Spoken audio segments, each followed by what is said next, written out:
pemirsa, Anda masih bersama kami dalam Berita Papua. Untuk Anda yang baru bergabung, kami akan menyajikan kembali 3 berita utama hari ini. Dalam sehari, 2 warga di Kabupaten Puncak Jaya tewas dibunuh KKB.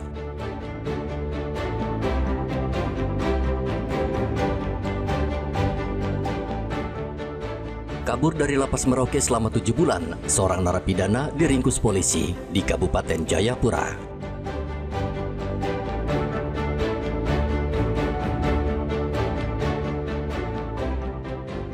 Kejaksaan Nabire geledah kantor DPRD Nabire usut korupsi perjalanan fiktif tahun 2023.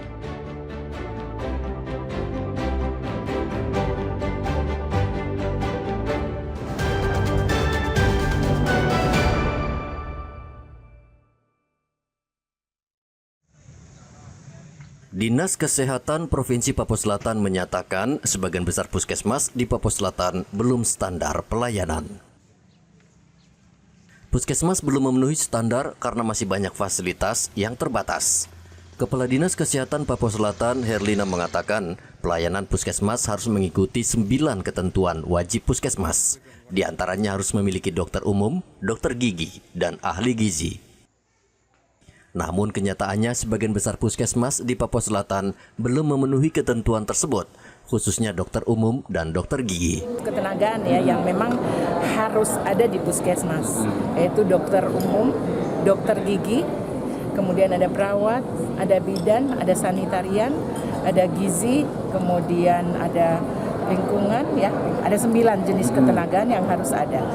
Nah, kesulitan kami yaitu dokter umum dan dokter gigi, terutama dokter gigi ya, itu yang belum memenuhi di hampir sebagian besar puskesmas lah. Jadi memang tahun ini kita berharap bekerja sama dengan Kementerian Kesehatan melalui program Nusantara Sehat, kemudian kita dari provinsi dengan program H-Anim Sehat, juga ada perekrutan yang kemarin lulus CPNS.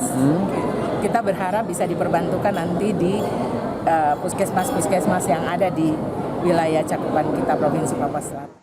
Puskesmas yang belum memenuhi standar sebagian besar berada di Kabupaten Mapi dan Asmat.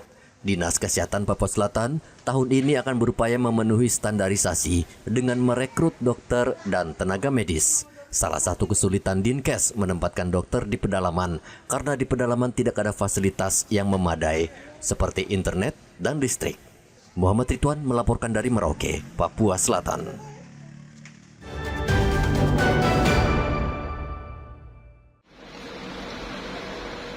Komando Armada 3 Timur TNI Angkatan Laut menggelar aksi sosial di Kabupaten Manokwari.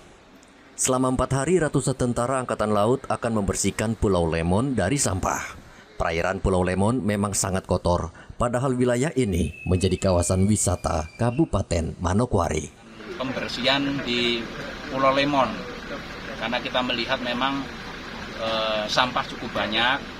Jadi laut itu bukan tempat sampah, namun laut itu bagian dari kita, bagian dari kehidupan kita. Jadi kita harus peduli dengan hal-hal yang mulai hal yang kecil.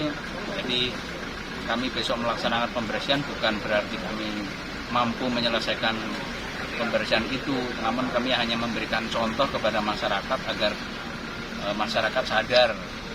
Intinya bukan sadar untuk pembersihan, yang paling utama adalah sadar untuk tidak membuang sampah.